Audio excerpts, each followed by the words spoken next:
Good morning, പ്രഭാത വന്ദനങ്ങൾ. ഒരിക്കൽ ഇംഗ്ലണ്ടിൽ ഒരു ധനവാനായ വ്യക്തി ഡക്കിനെ വെടിവെച്ചിട്ട് ഹണ്ടിങ്ങിനായിട്ട് പോവുകയാണ്.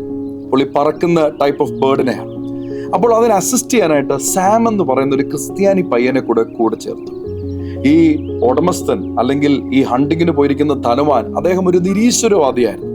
അങ്ങനെ ഇവർ രണ്ടുപേരും കുതിരവണ്ടിയിൽ പോകുന്ന സമയത്ത് പെട്ടെന്ന് കുതിരവണ്ടിയുടെ റിമ്മിന് പ്രോബ്ലം വന്ന് സാം അത് ഫിക്സ് ചെയ്യുവാനായിട്ട് പണിയെടുക്കുമ്പോൾ അറിയാതെ സാം തൻ്റെ കയ്യിൽ തന്നെ ചുറ്റിക കൊണ്ടൊരൊറ്റ അടിച്ചു. അടിച്ചപ്പോഴത്തേക്ക് സാം അറിയാതെ വായിൽ നിന്നും ബാഡ് വേർഡ്സ് വന്ന ഉടനെ തന്നെ സാം അവിടെ മുട്ടുകുത്തി നിന്ന് പ്രാർത്ഥിച്ചു, യേശുവേ എന്നോട് ക്ഷമിക്കണം, ഞാൻ അങ്ങയുടെ മകനാണ്, ഞാൻ അറിയാതെ മോശ വാക്കുകൾ പറഞ്ഞു, കർത്താവ് എന്നോട് പ്ലീസ് ക്ഷമിക്കണമേ, ഇനി അങ്ങനത്തെ വാക്കുകൾ എൻ്റെ വായിൽ നിന്നും വരാതിരിക്കാൻ എന്നെ സഹായിക്കണമേ എന്ന് സാം പ്രാർത്ഥിച്ചു. ഈ പ്രാർത്ഥന കണ്ടപ്പോഴത്തേക്ക് ഈ ധനവാനായ വ്യക്തി സാമിനോട് ചോദിച്ചു, എടാ സാമേ, നീ എന്നാത്തിനാ ഇത്രയും ഭാരപ്പെട്ട് ഇങ്ങനെ ഒരു ക്രിസ്തീയ ജീവിതം നയിക്കുന്നത്? നീ എന്നെ നോക്ക്, ഞാൻ ദൈവത്തിൽ വിശ്വസിക്കുന്നില്ല, ഞാൻ നിരീശ്വരവാദിയാണ്, അതുകൊണ്ട് തന്നെ എനിക്ക് പാപബോധമൊന്നും വരുന്നില്ല, എനിക്ക് കുറ്റബോധമൊന്നും വരുന്നില്ല, ഞാൻ സാധാരണ രീതിയിലാണല്ലോ ജീവിക്കുന്നത് എന്ന് പറഞ്ഞു.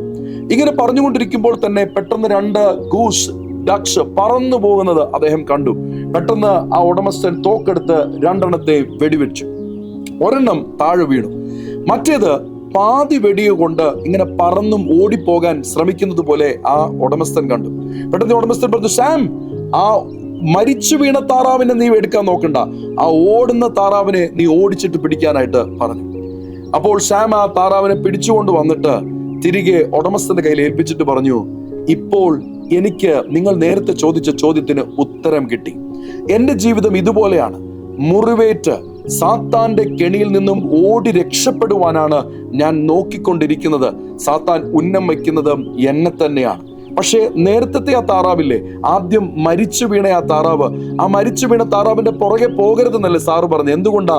മരിച്ചിരിക്കുന്നു സാർ, നിങ്ങൾ പാപത്തിൽ മരിച്ചിരിക്കുന്നു.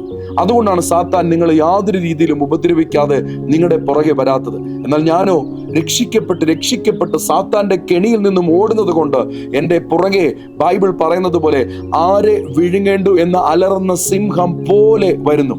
ഇന്ന് രാവിലെ ഞാൻ നിങ്ങളെ അനേകരെ ഉത്സാഹിപ്പിക്കട്ടെ. പാപത്തിൽ മരിച്ചിരിക്കുന്നവരുടെ ജീവിതങ്ങളെ നോക്കിയിട്ട് എൻ്റെ ജീവിതത്തിൽ ആ പ്രശ്നം ഇല്ലല്ലോ എന്ന് പറയുന്നവരായിട്ടല്ല, പകരം ജീവിതത്തിൽ ഏത് പ്രതിസന്ധികൾക്കകത്തും പിശാച് നിങ്ങളെ ഏത് രീതിയിൽ പ്രലോഭിച്ചാലും, പിശാച് നിങ്ങളെ ഏത് രീതിയിൽ നിങ്ങളുടെ ആത്മീക വളർച്ചയെ തടുക്കുവാൻ ശ്രമിച്ചാലും അതിൽ നിന്നും ജയമായിട്ട് കഴുകനെ പോലെ ശക്തിയോടുകൂടെ പറന്നുയരുന്ന ദിവസം പരിശുദ്ധാത്മാവാം ദൈവം നിങ്ങൾക്ക് നൽകട്ടെ. നമുക്ക് ഒരുമിച്ച് പ്രാർത്ഥിക്കാം. ഞങ്ങളുടെ പ്രിയ കർത്താവായ യേശു ക്രിസ്തു, ഞങ്ങൾ ഒരുമിച്ച് അങ്ങയുടെ മുഖത്തേക്ക് നോക്കുമ്പോൾ തന്നെ കർത്താവെ, സാമിനെ പോലെ ജീവിതത്തിലെ എല്ലാ പ്രലോഭനങ്ങളിൽ നിന്നും പരീക്ഷകളിൽ നിന്നും ഓടുവാൻ പരിശുദ്ധാത്മാവാം ദൈവം ഞങ്ങളെ സഹായിക്കണമേ. യോസേഫ് ഓടിയതുപോലെ തന്നെ ഇന്ന് ഞങ്ങളും ഓടുവാൻ ദൈവം കൃപ നൽകണമേ. ഇന്നത്തെ ദിവസം ഞങ്ങളുടെ ജീവിതത്തിൽ വരാനിരിക്കുന്ന സകല പ്രലോഭനങ്ങളിൽ നിന്നും സകല പിശാചിന്റെ തന്ത്രങ്ങളിൽ നിന്നും ജയിക്കുവാനുള്ള കൃപയെ ഇപ്പോൾ തന്നെ എൻ്റെ ഈ ശബ്ദം കേൾക്കുന്ന എല്ലാവരുടെ ജീവിതത്തിലും അങ്ങ് നൽകണമേ എന്ന് ഞാൻ പ്രാർത്ഥിക്കുന്നു. കർത്താവ് അങ്ങനെ നൽകും. ജയകരമായിട്ടൊരു ജീവിതം നയിക്കുവാൻ സഹായിക്കണമേ. കർത്താവെ, ആ ഉടമസ്ഥനെ പോലെ, യജമാനനെ പോലെ പാപത്തിൽ മരിച്ചിരിക്കുന്ന, യേശുവിൽ വിശ്വസിക്കാത്ത ആരെങ്കിലും ഒക്കെ ഈ ശബ്ദം കേൾക്കുന്നെങ്കിൽ ഇന്ന് തന്നെ പരിശുദ്ധാത്മാവാം ദൈവം അവർക്ക് വീണ്ടും ജനനത്തിന്റെ ഒരു അവസ്ഥ അങ്ങ് കൊടുക്കണമേ എന്ന് പ്രാർത്ഥിക്കുന്നു. യേശുവുമായിട്ട് ചേരുവാൻ, സ്നാനപ്പെടുവാൻ, അഭിഷേകം പ്രാപിക്കുവാൻ, കർത്താവിന്റെ കൂടെ നടക്കുവാൻ, നിത്യതയിലെത്തുവാൻ നല്ലൊരു അനുഗ്രഹിക്കപ്പെട്ട വാതിൽ ഈ മാസം അങ്ങ് തുറന്നു കൊടുക്കണമേ എന്ന് പ്രാർത്ഥിക്കുന്നു. നല്ല ദിവസത്തിനായിട്ട് സ്തോത്രം. ഞങ്ങളുടെ പ്രാർത്ഥന കേട്ടത് കൊണ്ട് നന്ദി. Thank you Jesus. യേശുവിൻ നാമത്തിൽ ആമേൻ, ആമേൻ, ആമേൻ.